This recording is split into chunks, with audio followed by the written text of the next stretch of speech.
By now, you've heard about Global Poker, one of the fastest growing online card rooms available in the US and Canada today. So what's stopping you from trying it out? Global Poker is a safe and secure social poker site that uses their own patented sweepstakes model. Signing up is easy. You can use Google, Facebook, or just an email address. You can always play for free on Global Poker, but you can also buy gold coins for additional play, which will earn sweeps coins that can be redeemed for real cash to a bank account, Skrill account, or even as a gift card. Get a free 5,000 gold coins when you sign up right now at globalpoker.com. Poker Stories is an audio series that features casual interviews with some of the game's best players and personalities. Each episode highlights a well-known figure in the poker world and dives deep into their favorite tales, both on and off the feld.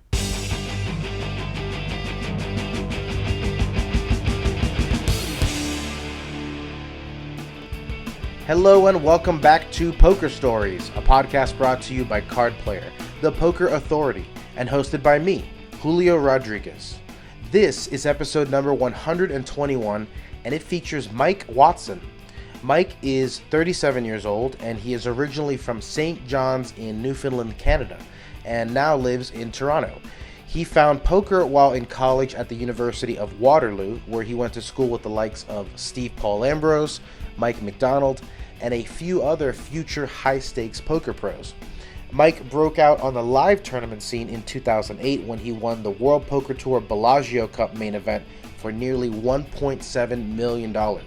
He's had many wins and big final table finishes in the years since, making his mark on the high roller circuit and on numerous tours. In fact, Mike would be considered a Triple Crown winner if it wasn't for a technicality. He earned a European Poker Tour title in 2016, taking down the PokerStars Caribbean Adventure main event for $728,000. And he also picked up 2 wins at the World Series of Poker. In 2011, he won a 6-max no-limit side event at the WSOP Europe for $140,000. Unfortunately, that event did not come with a bracelet. Incredibly, the next year he returned to the WSOP Europe and won a 50,000 euro buy-in high roller event for another $1.3 million. And again, no bracelet. So although he doesn't have an official Triple Crown winner status, he has managed to rack up more than $12.5 million on the live circuit over the last 15 years. In the last couple of years, he's been concentrating more online, bringing his online totals to nearly $10 million. As a result, he is now Canada's top-ranked online player, according to PocketFives, moving as high as 3rd worldwide earlier this year. Anyway, that's enough intro. Here is my conversation with Mike Watson. All right, I am here with Mike Watson. I guess the first thing I should say is congratulations. You got married recently. Yeah, I did. Thank you. Yeah. So what was that? I mean, obviously the timing of the pandemic it probably put a damper on things for a while. How did that all shake out? Yeah, so we're planning to do the wedding fall 2020, and obviously that wasn't really possible, especially since we were doing a destination wedding in Greece. So we got legally married just here in Toronto, like about a year ago, and then we did the actual wedding, the party, on our first anniversary just a few weeks ago. Everything That's went awesome. off without a hitch. It was great. Yeah, we're really, really happy with finally being able to do that and see so many people, so many of our closest friends, family. It was amazing. Yeah, and I bet when you planned all this, you didn't think that fall was going to be the hot poker season, right? Exactly. Yeah. At the time, it was like, okay, great. October, end of September, like it should be a nice, quiet time. All the poker players will be able to come. Ended up working out fine, but it wasn't quite exactly how we envisioned it with the poker schedule. Awesome. Well, I'm glad you were able to get it done, especially make it official in front of the friends and family. But on this show, we like to go back to the beginning, so we're going to go explore your origin story in Newfoundland. How do you pronounce it? Newfoundland. Yeah. Newfoundland. Okay. So for my ignorant Americans who are listening, this is the province that is way the hell up there in the Northeast. of Canada. And can you tell me what life was like growing up there? Yeah, so I grew up in St. John's, which is the capital, maybe 80, 90,000 people. The furthest, most easterly point in North America, the city of St. John's. And yeah, I mean, it was just a really, nice place to grow up. I think, not too big a city, a little bit more slow paced, very friendly people. Really loved growing up there. And then when I graduated high school, But what were your interests? I mean, like, I think people would imagine it's just a fishing situation over there. Your parents were professors, so That's right, yeah. I'm assuming you were a very studious child. Yeah. So, I mean, Newfoundland was, its economy largely was based on the fishery. That changed a lot as I was a kid. As some of the fisheries were shut down due to overfishing and things. It was not a great time for the province overall. But yeah, for me, my parents were both university professors, so certainly academics were very important in my family.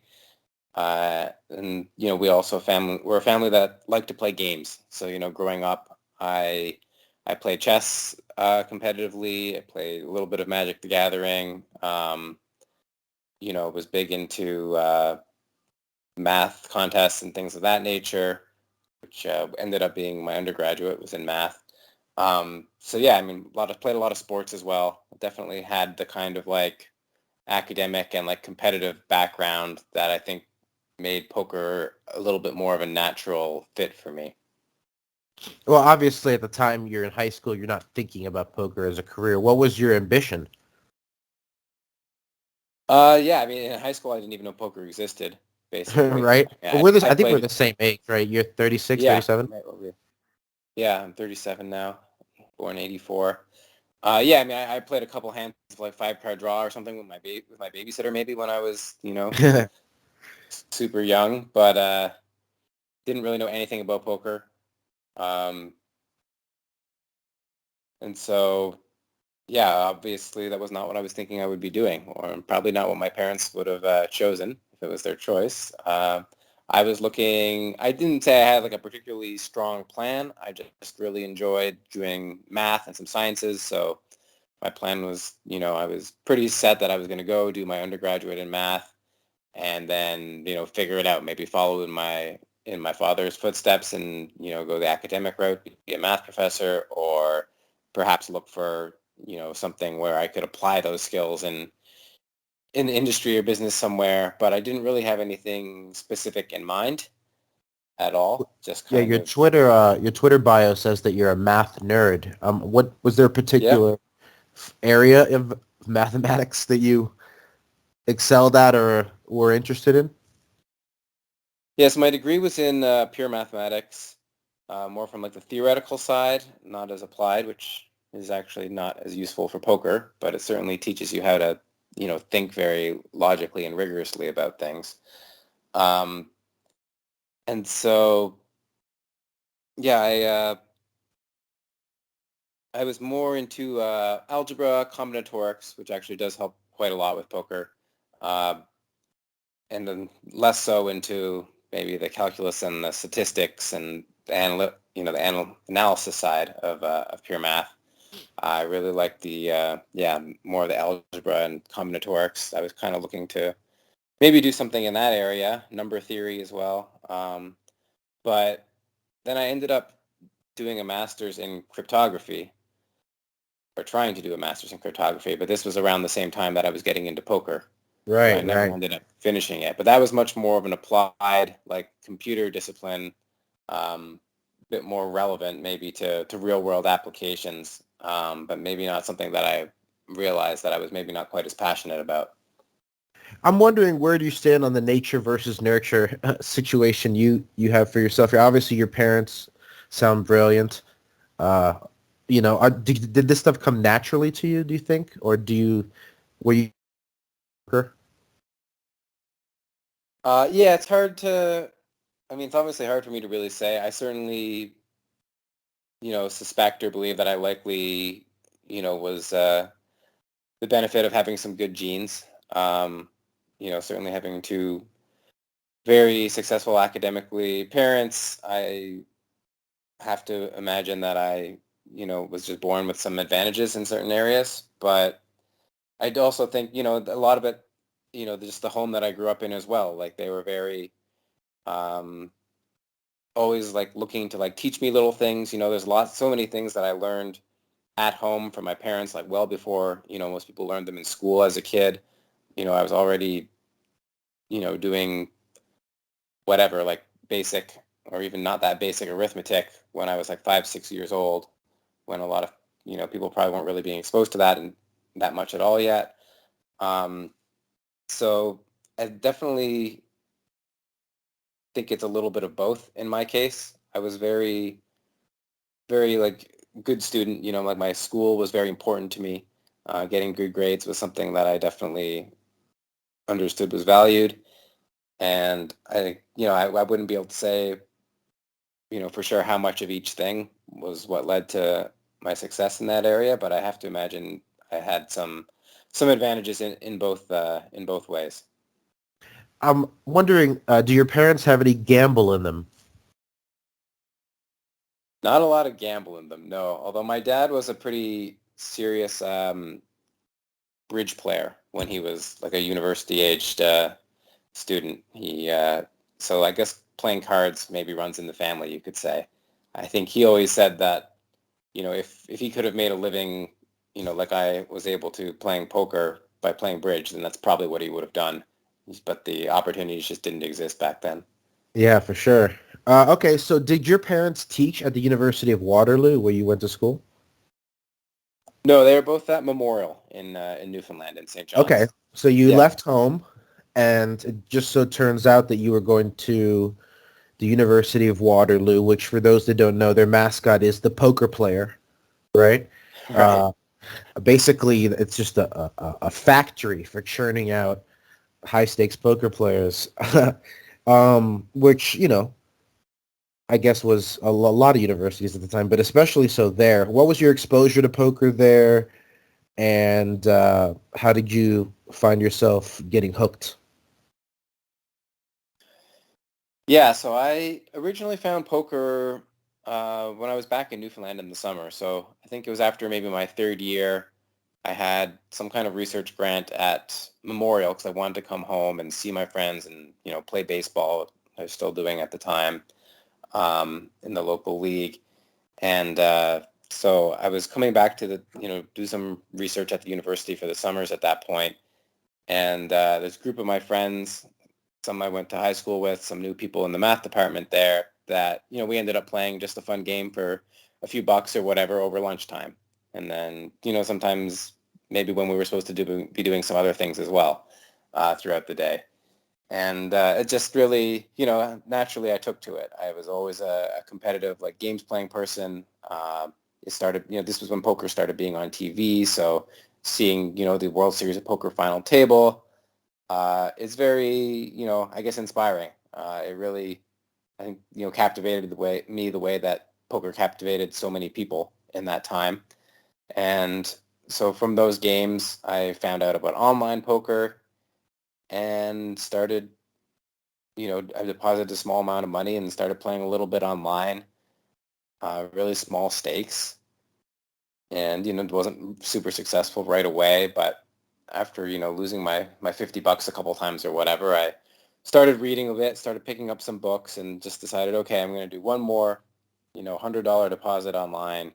And if I bust this one, then I have to give this up because I can't, be one of these loser gambler people. So I took it, very slow and steady, very small stakes on that and was able to kind of start to learn the game a little bit and have some success. I wouldn't say I was the most natural gifted player back then, but uh, I was very stubborn and I stuck with it and started to learn and started to succeed. Now, the story goes that you met Steve Paul Ambrose and Mike McDonald in college, and I mean, I'm not sure. Unsure if you guys were just running together or just bouncing ideas off of each other. How did that work? Yeah, so after Steve won the PCA Main Event, both Mike McDonald and I, independently of each other, had just like messaged him on 2+2 on the poker forum, just telling him congrats and just saying, I'm also at Waterloo, like, be cool to Oh, hang out that's sometime. cool. Yeah. That's a bold Um, move. right, right. And so, yeah, I mean, Steve was just, such a nice guy. Just met him, whatever, at lunch one day or something, and just got to talking, and he said, oh, like, me and a couple friends, we play Sunday tournaments in my basement. Like, you can come over sometime and hang out and play with us if you want, right? Um, and so then that became sort of like the every weekend, Sunday thing for us. I'd go play with Steve and Mike and Steve's other friend Aaron, usually the group of us, sometimes a couple other people. But yeah, we just, go play the whole Sunday tournament schedule, or as much as I could afford back then. And that was a big part where I learned a lot, just talking about the game, discussing hands with people in person. I think it just really, it really increased the rate at which I improved at the game. And I think just gave me a lot of confidence as well to think like, okay, these guys that are really successful, like, doesn't seem like they know some like crazy secret thing or have some, like they have a little Right. bit more maybe natural aptitude for the game than I do, but it's nothing like that I can't overcome just through putting in the work, like there's nothing like they're doing that I can't learn to do, I don't think. Right. Once you realize that not everybody is Stu Unger and just has a natural card, like it's learnable. It's a kind of a eureka moment for poker players. Yeah. Yeah. So just being around them and seeing like, okay, like there's nothing like weird or magical that I just can't comprehend going on here. Like these are all, like I'm okay and I'm getting better and I can learn to do this. Like I think I can, potentially have similar types of successes as these guys are having. There's another WPT champion who went to the University of Waterloo. Did you know at the time or play with Nanad Medic? I think he was on the basketball team for Waterloo. I knew of him, but it wasn't. I think he was a few years older than me. Okay. Um, so yeah, I had never met Nanad in Waterloo at all, but I did sort of know who he was and was aware that he had gone to Waterloo at some point. This was a crazy factory, guys. I mean, Chamath Palihapitiya, right, the guy who helped co-found Facebook and also owns one of Phil Hellmuth's bracelets, believe it or not. He went to the University of Waterloo. Xuan Liu. Then you had people, I think, maybe just lived in Waterloo. Glenn Chorney, Scott Montgomery, and Matt Kay. I mean, the home games must have been fun. Yeah.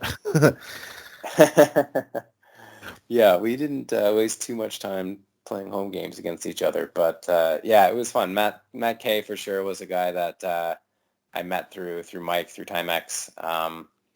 He was around quite a bit, and then yeah, the other guys. I mean, it wasn't quite as friendly. I did play in Xuan Lu's home game when I was in like fourth year university or something. She used to run like a real small stakes game in her like college house or whatever. So that was funny. So, Yeah. so you're in grad school and basically poker's taking over. You're thinking, I could do this for a living. Do you remember, like, that moment when it hit? Was it like a particular score that you hit where you thought, okay, now I have what I need to take off? Yeah, it really was. I mean, I think the big moment for me was probably after my second year in grad school, my master's. I mean, I'm supposed to be done by now. I'm supposed to have been done long ago. I'm just not getting any work done on it. I'm trying to cut poker out and focus on that, but it's just not really happening. I'm not that into it. Um, and I had made a pretty like decent amount of money, like maybe mid to high five figures or something maybe at that point. So I had enough money that I thought I could potentially make a go at it at that point.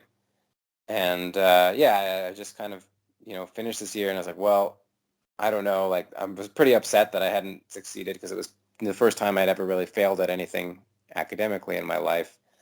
Um, but at the same time, I'd been pretty confident for maybe 6 months or a year at that point that like, when I finish here, like I'm not going to do a PhD, like I'm not going to continue on. I'm going to give poker a shot. And so then after that year, I decided, well, I'm going to stick this out and try to like finish this, graduate degree, or do I just move on? And I actually, had a really good conversation with my mother at that point, and she was very like on my side. She really was encouraging and said, if you want to do this poker thing and you think you can do it, like, me and my father, like, we trust you, if that's what you really want to do.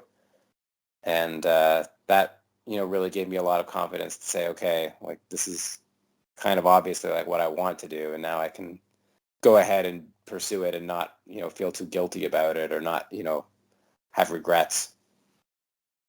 Yeah, I mean, especially given her, position as a professor, you'd think she'd want you to stick it out, especially after. But smart people understand the sunk cost fallacy, right? So Right. Yeah. probably an easier sell to them.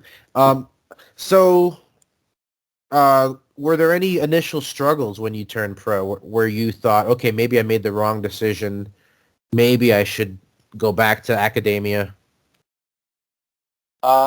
No, not really at that point in my career. I don't think I had any huge struggles. I had definitely had a number getting to that point, where I'd lost maybe 70-80% of my bankroll at some point, just over, a stretch of losing tournaments, whatever.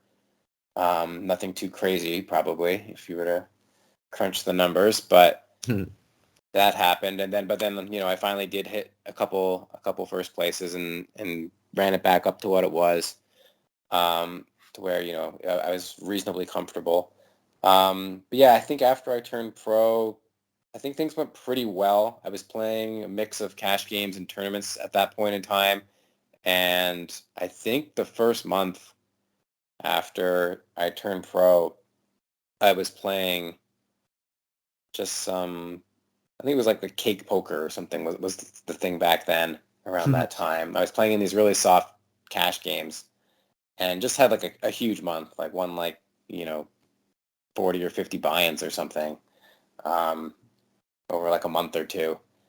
And then that was huge. I mean, then I was like much better off financially at that point. Like I really had a solid bankroll where I could start to take a few more shots at live tournaments and at some of the higher stakes things online without feeling, uncomfortable about it. So that's around the time, basically, I guess, where I started traveling a little bit more. You've always maintained kind of like a 50-50 split between traveling and playing online at home. I'm wondering how much cash games stuck around in the mix. Recently you described yourself as a tournament player, but I assume every once in a while you'll jump into a cash. Yeah, they slowly started to fade out. There was I played, Omaha PLO cash for a little while as well. But, all these cash games, especially at the higher stakes, they just got very competitive very quickly. And I just wasn't really like the best, the top player or whatever there at that point in time. I was still a bit behind a lot of the other pros in those games probably. And so as the games got more competitive, it just didn't seem to make sense anymore to be spending a lot of time playing games that were very tough, and when the tournaments were, so much more fun and I think so much more profitable probably in the long run. So I really did, maybe within 6 months, a year or something after going pro, I'd say I was playing like not very much cash, or like almost no hold'em cash. I was playing some PLO, trying to learn that game, playing a lot of mid-stakes PLO, but definitely no limit hold'em cash online was something that unfortunately did phase out pretty quickly in my game selection. Well, I assume also coming from a competitive background, it's nice to have a winner in a tournament. Whereas a cash game, there's no set winner. No one gets a photo at the end with a trophy. And I'm sure that aspect of tournament poker appealed to you. Yeah, I mean, just the same way that it appeals to everyone, being able to, put in that small amount of money and have that huge score. There's nothing, cash games, they're great. You go in, you play, you try to make sure that you play your best every day, and some days you win, some days you lose, and you lose a little bit less often than you win, and it's great, but you never have like that many like huge crazy days where you win a ton of money. Right. Whereas, yeah, with the tournaments, I mean, for sure, there was nothing that really kind of got the blood going, got the juices flowing the way that being at like a big final table did, right? Like, Well, let's talk about those big final tables and go through the highlights. The first one was, pretty early in your career, 2008. It was a summer saver, the Bellagio Cup main event, 15K. You won it for almost $1.7 million. Can you talk about that and how it changed your life? yeah, I mean, obviously that was a complete, game changer, life-changing money for me. But I think every year that goes by, I realize like I didn't fully appreciate just how much of a life changer that was. The amount of money was just, you know, many multiples of my bankroll at that point in time when I won. And, I was just trying to get my first big live score really at that point. If I had won, say, $500,000 for first place in a tournament, I would have probably been like just as happy as I was winning 1.7. Like I couldn't really comprehend the Right. difference, you know? Like to this day, that's my biggest score in any live tournament, including, super high rollers and things, where I don't have as many super big results. But, it was just crazy, like how big the tournaments were that back then. I didn't really appreciate it, I don't think, until like many years later, where it's just kind of like, this was just like a completely outrageous amount of money to win, like at such an early stage in my career. It felt like I'd, you know, played so much, worked so hard to get to that point, and it was finally the payoff. But, in retrospect, it's obviously just like, wow, I got so lucky so early in my career to just like be that guy who had, the huge World Poker Tour win in like his second year playing live tournaments. Like, I've only ever won a couple other main events, I guess, over the course of, 15 years, whatever it's been now. And, just to have that one so early, it completely changed everything. We have a question here. What was your biggest splurge after a tournament win? Did you ever treat yourself? I wasn't the type to go too crazy on the splurging. No, not at all. I mean, yeah, I bought a condo in Toronto. That was the big thing that I spent money on. Um, but no, in terms of splurges, I don't know. Yeah, just a few nights out A celebrating, reasonable partying. condo with a strong Wi-Fi signal. Yeah, yeah, That's what you were going for. yeah. Nice condo, excellent Wi-Fi. Yeah, very, very important for No sure. no fancy watch or car. No, I bought a very reasonable car. Not fancy at all. Yeah, No very, no very uh poor.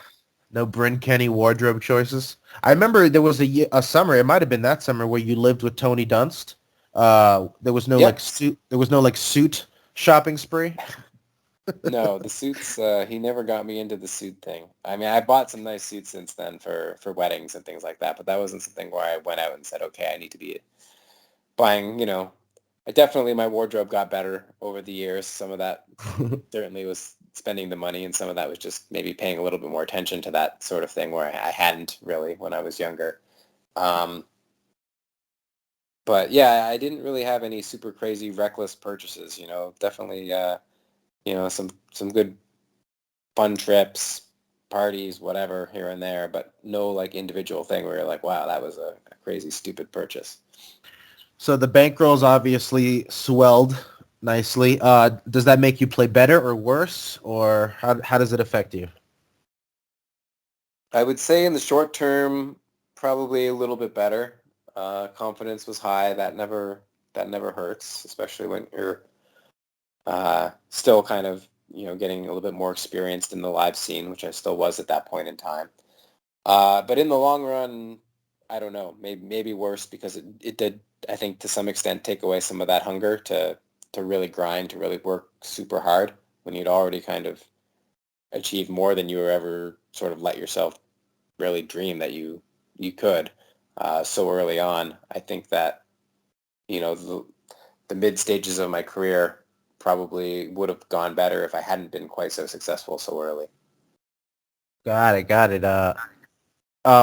Was there a moment where you thought, I got to go back into the lab and reevaluate? Oh yeah, definitely. It's happened a lot, I think, over the last, 5-10 years, especially the last 5 years, I guess I would say. I very much realized that I had fallen behind. I mean, this happened again probably after, like, maybe, 5 years after that win, like maybe 2013. I realized, I'm just not playing as well. I'm falling behind. Like, you have all the success and you kind of just think, like, the way I play right now is the way to play. Like, I don't have that much left to learn, and your game gets stagnant.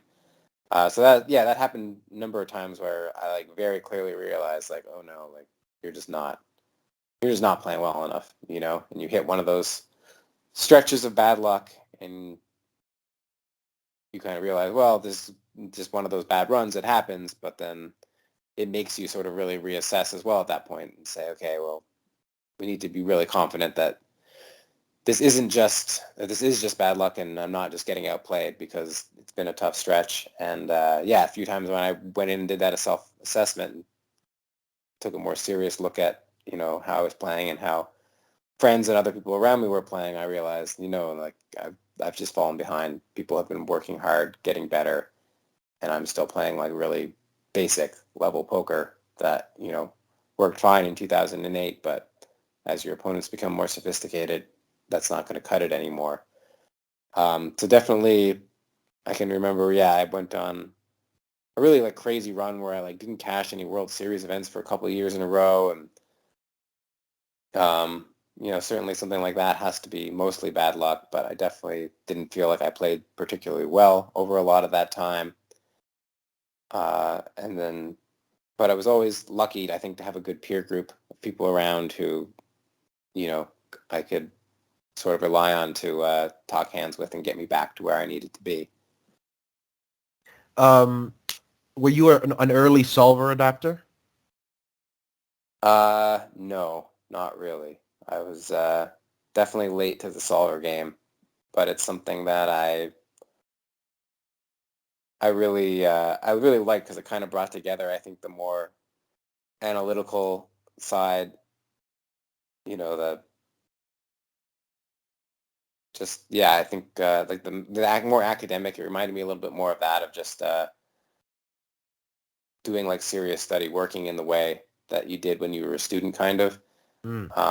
And I like the idea of, finally being able to, like, not, like, solve the game, but, like, play on a very highly technical level and know that you're playing sort of as well as possible. In the past, there's a lot of guesswork when you're a poker player. You're out there, you're trying to figure things out the best you can. You talk to your peer group, whatever. But you don't really know for sure if the things you're doing are right. Like, you can sort of think them through and logic it out, and you're probably going to come to some really good conclusions if you're diligent about it. But, working in a situation where, you have a tough hand, you can just say, okay, well, let's, put this in the computer and find out what the answer was. That really changes the way you think and the way you study about the game. And I like that. I like the idea of being able to hopefully one day say, okay, like, I'm really an expert at this, like, and I can prove it, like, I have. It's crazy you couldn't say that before, but I understand what you're saying. Yeah. We have a question here. What was a close call that that keeps you up at night? One that you really regret, maybe a play or two that got away. Was there a final table where you thought you should have maybe taken it down and you didn't? I mean, yeah, there's so many of those, I think, throughout every poker career. I do feel like the last few years I've had a few where I have made mistakes late in tournaments that ended up being very costly. Whether whether it was just being, too reckless, or missing, a spot was the opposite. where, I had a chance maybe to make a big call or to make a big play that would have worked. There's always things like that, I think, and definitely I would say the last few years in some of the bigger high stakes Triton tournaments and stuff, I've had a few chances where I had big stacks and it just didn't work out, and that's been really frustrating because I'm still looking to sort of pad my resume in the highest stakes tournaments in the high roller streets, and that has kind of eluded me, and that's the one more thing from a tournament perspective that I would really like to have on my resume.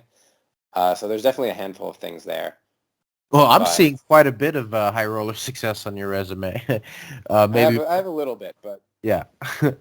The first one, obviously, focusing on- is October 2012. You went to World Series of Poker Europe. You played the high roller there, and you won it for $1.3 million. Of course, for some strange reason, they didn't give you a bracelet, even though it was a World Series of Poker Europe event. But still, $1.3 million is nice, and I'm sure the field there was of the high roller ilk. It was, yeah. That was probably one of the first ones I'd played, or at least one of the only ones I'd played in some time. And it was one of those tournaments that I wasn't even really like planning to play. I wasn't really playing the super high rollers at that point in time that much, or maybe at all.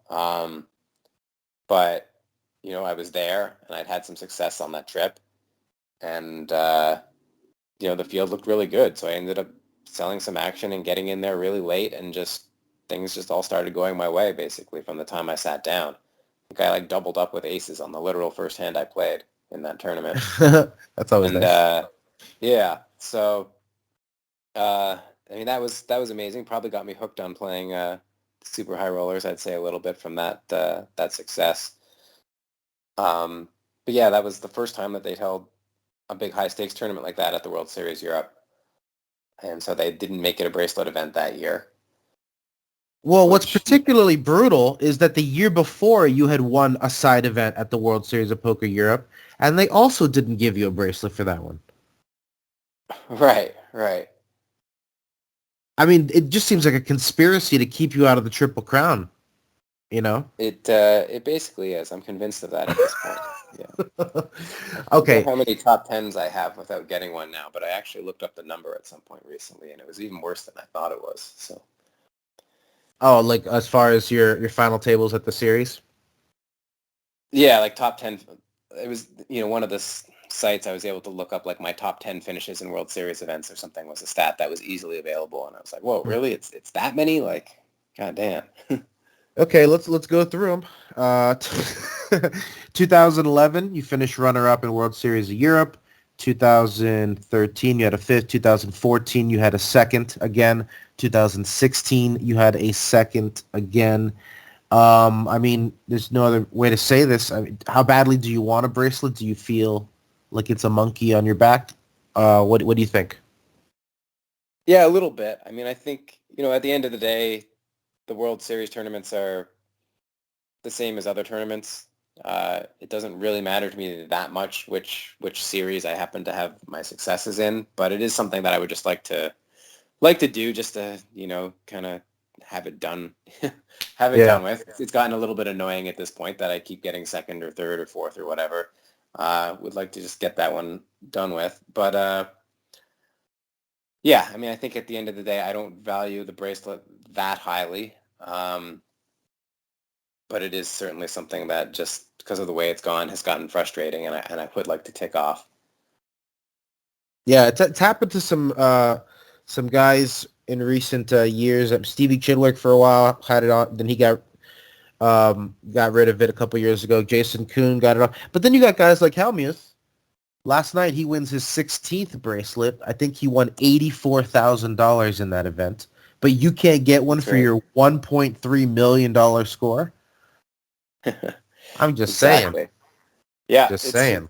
It's frustrating for sure. Let's get Mike Watson an honorary bracelet, a lifetime achievement bracelet for all of his discredited wins. All right, and then of course the third part of the Triple Crown is the PCA Main Event, which you won in 2016 for $725,000. How'd that one feel? Yeah, that one was amazing. It had been, 9 years, I guess, since I'd won a big main event. You don't expect, obviously, I learned to win big main events that often. There's only so many that you can play in a given year, but that was pretty. It was pretty special to just do it again and to win there. Where it had started with Steve. Where Timex had almost nearly won. I think he got second the year before, or 2 years before. So there's a lot of history there. Tournament that I'd been playing for so many years. It felt kind of like fitting, kind of special in a way that would be the one that I would win. And yeah, just I think I could appreciate it a little bit more in some ways too. When I won the WPT at Bellagio back in 2008, I mean, I was just so completely like nervous, like didn't know what was going on, like just trying to sort of like stay calm and get through this experience and not screw it up. And you always kind of feel, or at least I always kind of feel like that a little bit when I'm at a big final table. But I think this time, with all that context of the past decade, I was able to really appreciate, how special it was, and to maybe enjoy it a little bit more. Yeah, for sure. I'm wondering, a lot of players, they feel comfortable at a certain venue or property, and they tend to do well. I'm looking at your top scores, and it's all over the place. And all over the globe, really. I mean, obviously, Vegas is your top score. Then you have World Series Europe, Monte Carlo, the Bahamas, Triton, which looks like, okay, that was so that was Macau, Barcelona. Then you have London, Aussie Millions. I mean, you're a world traveler at this point. Is that a big part of how you set your schedule? Yeah, I mean, the tournaments that I like to play are the ones that, I know are going to have great fields, or the ones that are going to be in really cool cities, really cool places to visit. And often they go hand in hand. Often the tournaments that are in really great places to visit are the ones that attract the most people. So that makes it easy. But yeah, I mean, all the places you mentioned, like I love playing in the Bahamas for sure. I know some people, give the Atlantis a hard time or whatever, but I've always really liked staying there. I think it's a great resort. Hey, when you grow up in Newfoundland, that's warm to you, right? January in the Bahamas is fine. Oh yeah, of course, like our summer. That's right. What But yeah, what does it top out in Newfoundland? What temperature does it sorry? top? What temperature does it top out at Oh, I mean, you up maybe there? get like 1 or 2 days a year that it hits like close to 30 Celsius, which would be what, like 85, I guess. Okay, Yeah. so never hot. No, no, no. Yeah, I mean, you get any 86. day where it's in the Yeah. 70s in the summer, you're happy for sure. Yeah. Well, that's awesome. Okay. So let's. Sorry, I cut you off your thought there, and I can't remember what we were talking about. Yeah, I Let's. mean, I think I was just going to talk about. Yeah, let's just we can just move on. Yeah, just talking about some of the places I traveled, but that's all right. Yeah, that's what we were talking about. Yeah. So yeah, you set your schedule up. Obviously to find value and spots where your RI will be good, but also you want to see some spots, right? For sure. Yeah, I'm not a great tourist, but I've definitely, and if it wasn't for poker, I don't think I would have ever traveled nearly as much, but it's something I've come to really enjoy, to be sure. Uh, you know, Visiting all these different places, cool cities around the world, just getting to experience, different cultures, different everything. It's something I've really enjoyed about the poker, the travel lifestyle, and not something I would have expected to be doing. All right, what's your favorite spot that you've been to for poker, and what's one spot that's still on your bucket list? So my favorite spot would definitely be Melbourne for the Aussie Millions, a crown there, especially where it's in their summer. So many of the tournaments they're in resorts or places where it's their off season and they need something to sort of fill the space, fill the time. Yeah. But being in Melbourne in January, February is just like, it's amazing. The tennis is on, like the city is just buzzing. Like it's such a good time being down there. So that one's really special. I would definitely recommend if anyone's thinking about it to go check that out when it becomes possible to do so again, I guess. And, so yeah, that would be probably my favorite. But then, Barcelona, another one that's amazing, where again, it's like a great city, like in summer. Just, yeah, absolutely had some great times there. And what's your bucket list one that you still haven't gotten to? Still haven't gotten to. Let me think. I feel like I've done a lot of them.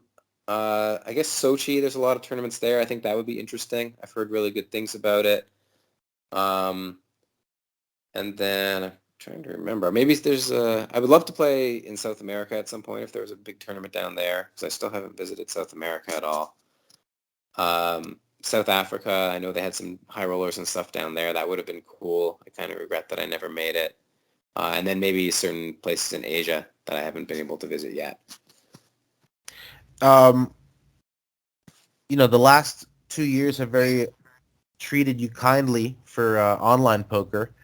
Was when the pandemic hit, did you just make a hard switch right away to like just get into full-time grind mode? I mean, pretty much, yeah. There wasn't like a whole lot else to do really at that point, and the online tournaments picked up pretty quickly. There was Tiger King. I mean, yeah, that's right. We had the Tiger King month, and then I think it was like Scoop, and then it was whatever else going on, and man, yeah, it all escalated very quickly. I would say around that point, like the stakes just got really big, really fast, and it kind of just took over. There wasn't a whole lot else to do. It made sense to just be at the computer playing a ton. Yeah, you've had a lot of success. You're currently ranked number 1 on PocketFives for everyone in Canada, and you're at an all-time high right now of 3rd place worldwide. Several $1 million won on GG Poker. I mean, how are these high rollers like? Are they just ruthless? Are we talking about the best of the best playing these things, or is there like is there a reason why they're so popular? Is there some sort of like businessman contingent that's juicing up the prize pool? Yeah, I mean, certainly, especially at the beginning, I think, of the pandemic, there was quite a lot of people who would not normally be playing online poker who, that was the only game in town, so they got in. And in a lot of cases, it was easier for them to sort of get involved on GG than some of the other sites. So, or at least in terms of playing at higher stakes. So yeah, those games were quite good for a while.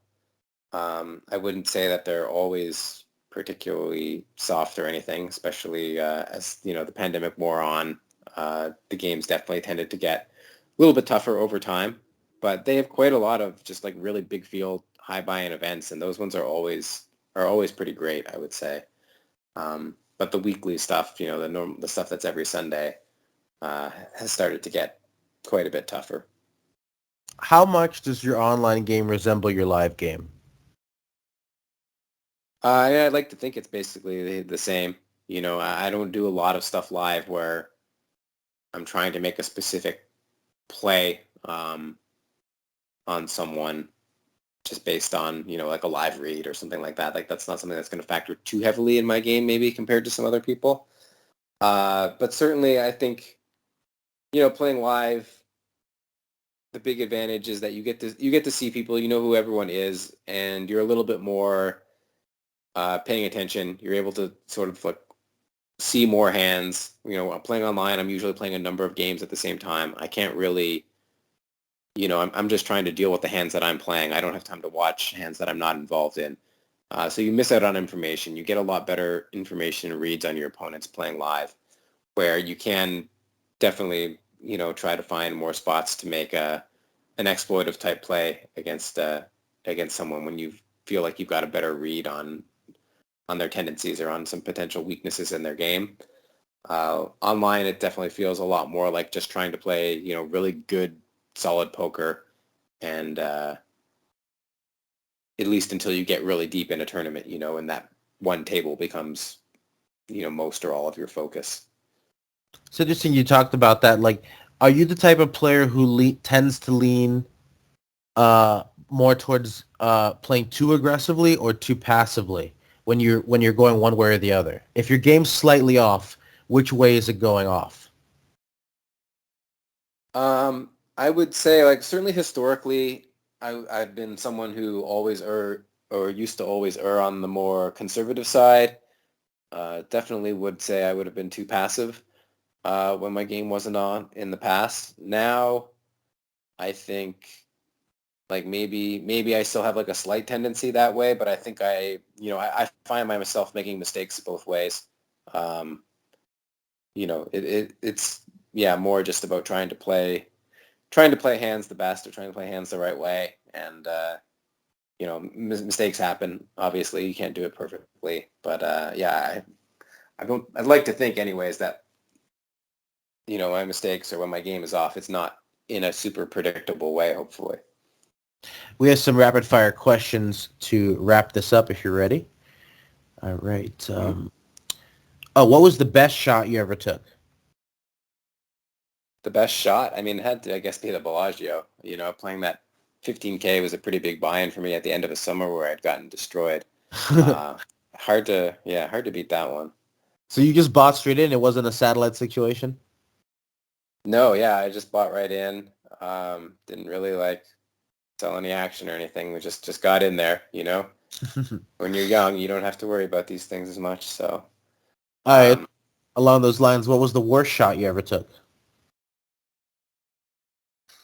I mean, I think a lot of it was just playing a lot of the high stakes PLO and stuff I played. High stakes PLO and high stakes mix. I was playing, like the big full tilt games, for example, where I just wasn't particularly good at those games. And probably was kidding myself a little bit if I thought I was winning in those games, even if there were some decent spots.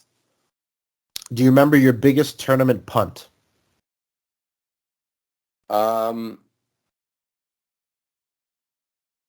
Yeah, I feel like, well, I guess the one that comes to mind right away is a big short deck tournament on the bubble a couple of years ago.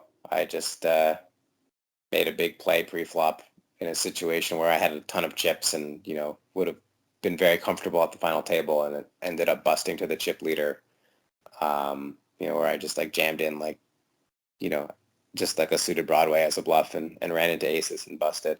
That one really stung. That's it's funny because it brings up my next two questions exactly. First one, I know that you've gotten into short deck. You said it was probably one of your better games. What do you think is more likely, that short deck sticks around and grows in popularity, or that a new game emerges that people latch onto? Yeah, it's hard to see short deck getting too much bigger, I guess, at this point. I feel, like it's kind of well known enough throughout the poker community where if it was going to really catch on and boom, that may have already happened at this point. I mean, we'll see, obviously, with things like Triton making it a lot more, getting a lot more eyes on it. There's still maybe some time for it to happen, and I think it's a great game for gambling, especially, which could make it popular. But I'm not sure that, there's that much more room left for it to get too much bigger. In terms of a new game, I mean, it could certainly happen. It's hard for a new game to catch on, though. You got to get so many people to buy in. I do think short deck had a lot of advantages where it was very familiar. It's two cards. It's, the rule adjustments are pretty simple. The games that catch on tend to be ones that have pretty simple rules where people can learn quickly. So, I'd love to see some new games, but it feels like the games that are being made up are increasingly complicated, which will really make it difficult for them to become super popular. Right. I mean, even if it's a side game like Chinese where they're just putting variations on it, or open face or games where it's combining two, like Badusi and Badesi. Anyway, let's see here. The second question that leads me to is, I asked Joe Stapleton when he was on this podcast what his most embarrassing moment in poker broadcasting was, and he said it had to do with you. Okay. Do you remember this? No, not well. What was your most embarrassing moment in poker or poker broadcasting? An embarrassing moment in poker is I definitely congratulated someone in cashing a super high roller that had bubbled. That was Mike Watson. That was pretty embarrassing. Mike Watson is going to be on this show very shortly, and I will I ask him love about Mike that. Watson. Yeah, that was really awkward. You don't remember this? I honestly don't even remember that. I have like some vague recollection that this happened, but it might have been a situation too where I was just so tilted at the time that like, you know, my recollection or memory of these things is not very strong. That there's definitely that like, you know, whatever it is, 10, 15 minutes, however long it might last after busting a big tournament where you're kind of tilted and you're not really processing things normally. Well, he'll be pleased to hear that you don't remember it, and I'm glad to hear that he didn't put you on extra tilt. I guess it wasn't possible. I mean, he may have put me on extra tilt in the moment, but it's not something I would hold a grudge over, of course. That's funny. Okay, so biggest pot you've ever won or lost? Your choice. Well, pot, like cash game pot, I mean, obviously tournament-wise, it's as we've discussed, it was the Bellagio. Trying to think cash game pot-wise. I don't know if I have anything super memorable. Definitely have played some big pots at Short Deck lately. Well, what kind of stakes are we talking here? Yeah, I mean, some of the GG games, I've played like some 500 ante Short Deck, which is, you know, a really, really big game. But I can't remember a specific hand. I mean, you just, you know, it's such a stupid game. You're just all in pre-flop all the time, and you hope you win. So it's not like super memorable, but you know, Are we talking like regular six-figure pots? Yeah, for sure. Yeah, so I think the biggest pot I've won is probably around like 100K. I've never played like super crazy nosebleed stakes or anything like that. You know, probably like 500 1K. Like blinds in like a hold'em game would have been about, or PLO would have probably been about the highest I ever played. I definitely can recall that I won and lost some 100K pots when I was taking some shots at high stakes PLO that I was, you know, probably in over my head a little bit, but definitely was fun anyways. And yeah, I don't remember any specific hands though, honestly. I'm really bad at remembering all these details. Especially of cash game hands. What about the best swap or piece you've ever had of anybody? I mean, just like every time I swap with Sam Greenwood, basically. Yeah, he's had some success. Yeah, I think specifically the year that he won everything, he just kept swapping with me for some reason, and he just won everything, and I just never, you know, I think I had like no results that year or something. So he ended up just paying me out like a pretty reasonable amount of money over the course of the year. You know, like I'm sure it was in like the low six figures or something like that. Wow, that's great timing on the swap. Yeah, I just got, you know, the right time. Like I think when he won the Party Poker Millions for like $1 million in where was it, in Punta Cana or wherever it was. Dominican. I had a piece of that one, and then there was a few others. Like he went on that run where he had just like a bunch of like huge scores all in 1 year, and I think I had a small piece of a few of them. What is your most prized possession? I'm not a big like possessions, like owning things guy, I guess. You know, like I've never bought like a ton of crazy things. I guess I like the things that are very practical that I use every day. You know, I spend money on having like a really good computer setup, for example. You know, good devices. I can't really think of one possession specifically though.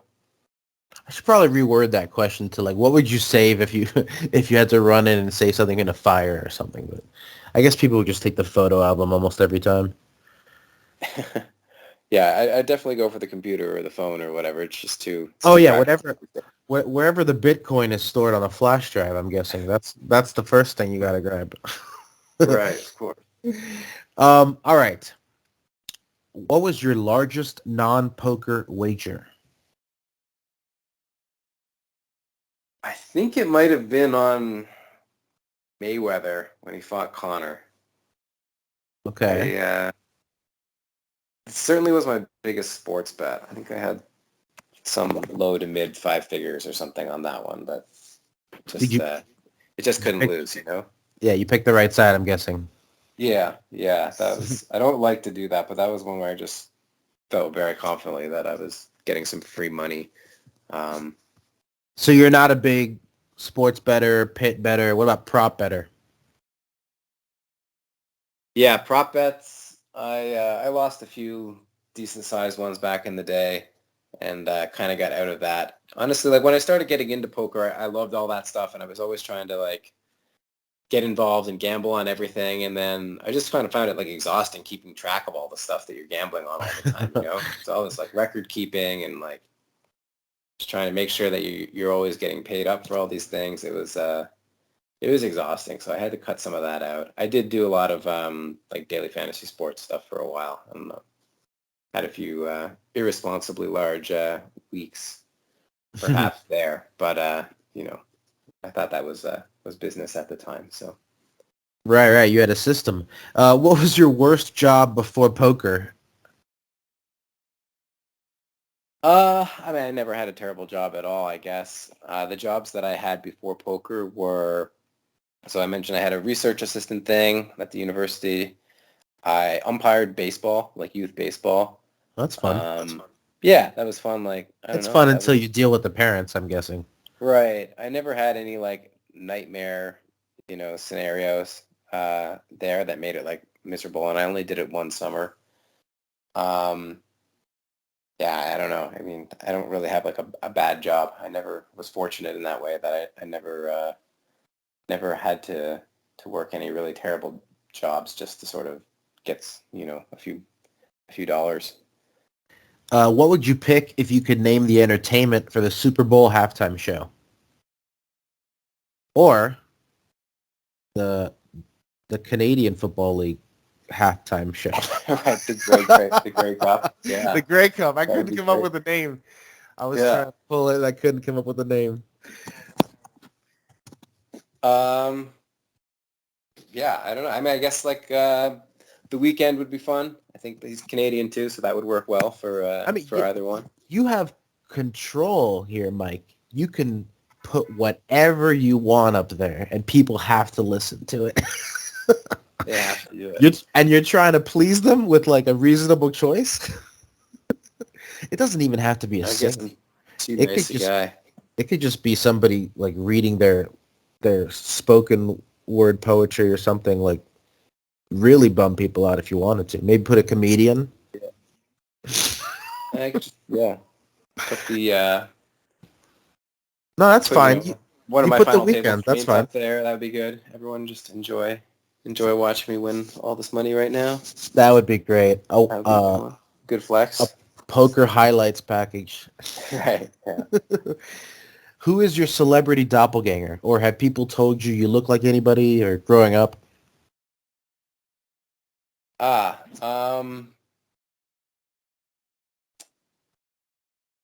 don't know. I get confused with other poker players a bit. Okay, that's a cool one. Dylan Wilkerson and I used to have this issue where like someone would play with one of us and then think it was the other one, which was okay. I could see one that. for me. But anyways, I think we were wearing similar sweaters at the time, perhaps as well, which was being problematic. Celebrity-wise, I don't know if I've ever really had someone. He wears a lot of sweaters. Yeah. Dylan is known for sweaters. Okay, yeah, I can see it, but people would have to be very unfamiliar with you, I think. Yeah, it was definitely. Oh, great! I don't know if I should tell this whole story, but the other great one that I have is I went to Martin Jacobson's final table when he won the World Series main event, and at his after party, Dan Heimiller was there for whatever reason. He was just around, and. And it was pretty later in the night. There'd been some celebrating going on, and I was stuck in this 5-minute conversation with Dan, where it became clear after about a minute that he thought I was Martin, and was giving me some good life advice and things of that nature. And I was just like, you know what? Like, this is just too entertaining. I'm just gonna let this go on and like see where this goes. You know, see what happens. And then after 5 minutes or so, I don't remember if he realized that I wasn't Martin, or like there was some point where I spoke to him again, maybe later in the evening, and he was like, "Wait a minute, you're not him." That's pretty funny. Yeah, I don't know how people do it. I'm like, these people, like, I don't really lift weights. I don't know how everyone keeps confusing me with people that go to the gym regularly, but Okay. it's flattering anyways. Yeah. We've had Martin on the podcast. Super nice guy. I pulled up his photo here, and I totally see Martin. I get this one. If you brush your hair in a certain way, and if you make that eyebrow thing that he does, where he gets his eyebrows real angry, you know what I mean?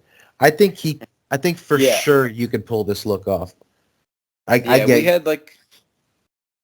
I had a haircut that was kind of similar to his. His was better, like it was a bit longer, more Euro, like polished. Mine was, not quite the same, but we sort of, I think, had like maybe some similar facial features and a haircut that was not entirely different at the time. So it wasn't completely crazy. You're forgiven, Mr. Highmiller. Yeah, he's not always noticing everything anyway. All right. Let's see here. Favorite album or favorite movie? Your choice. Favorite movie growing up was Good Will Hunting. So let's go with that. Oh, how do you like them apples? Mm-hmm. All right. Are you superstitious at all?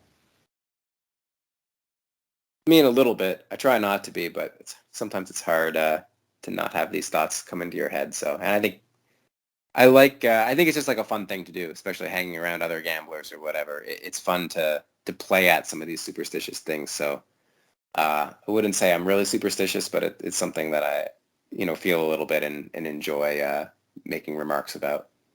Is it like a ritualistic thing, like you knock the table when you're all in online or something, or touch the No, ring? I don't have anything like that serious or specific, but I definitely like start to feel like, oh, maybe if I've done well a few times in a row and I was wearing a certain shirt or something, I might be like, okay, this is my lucky shirt now, or hit sets of like the same pair a few times in a row or something like that. For example, you're like, okay, sixes are hot. Let's go.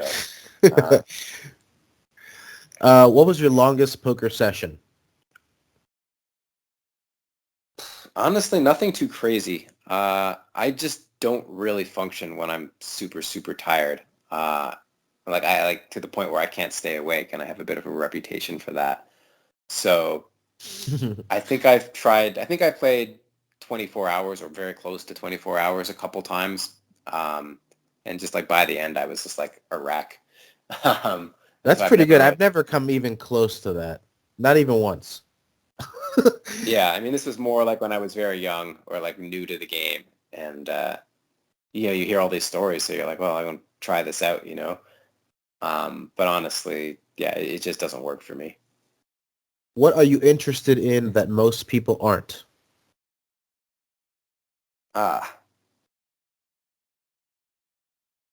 Well, Besides I have math. a number of, math. I have a number of nerdy interests, I guess. I still, like I said, I played some chess when I was young, so that's still something I follow. Have always kind of like kept up with following like the competitive chess world. Into a lot of reading science fiction specifically, a lot lately. But yeah, I don't know if any of these count as like being super niche, especially for poker players. We just have a few more questions and then I'll let you go. If you had a HUD that showed you 3 stats about any person you looked at in real life, what stats would you want it to show?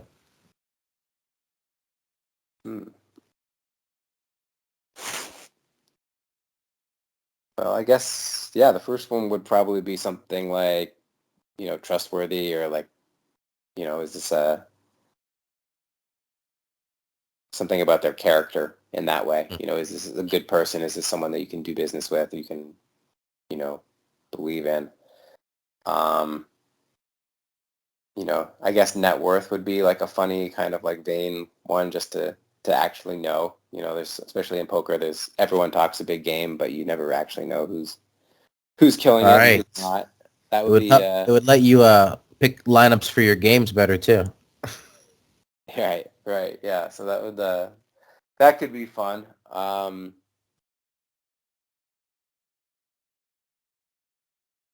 yeah, I don't know. What other things would you want to know about people?